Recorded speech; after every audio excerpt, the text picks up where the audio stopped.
В деле об убийстве Ким Чон Нама появился новый подозреваемый. Полиция Малайзии сообщила об аресте человека, который может быть причастен к нападению на сводного брата лидера Северной Кореи Ким Чен Ына в аэропорту Куала-Лумпура в понедельник. 46-летний мужчина по имени Ли Чон Холь задержан в штате Селангор в ночь на субботу. Он стал четвертым подозреваемым в деле об убийстве Ким Чон Нама и первым выходцем из Северной Кореи, которого считают замешанным в преступлении. Ранее были задержаны гражданка Индонезии, ее друг из Малайзии и гражданка Вьетнама.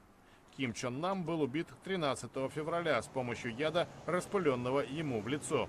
Он был старшим сводным братом Ким Чен Ына, оба сыновья покойного руководителя КНДР Ким Чен Ира от разных матерей. Убитый считался преемником вождя, но затем впал в немилость и с 2001 года жил в изгнании. Власти Малайзии намерены произвести повторное вскрытие. Северная Корея заявила, что не признает результатов экспертизы. Пхеньян обвиняет Куала-Лумпур в сговоре с внешними силами и настаивает на передаче останков Ким Чон Нама в Северную Корею. Малайзия говорит, что готова вернуть тело, но не уточняет, кому именно.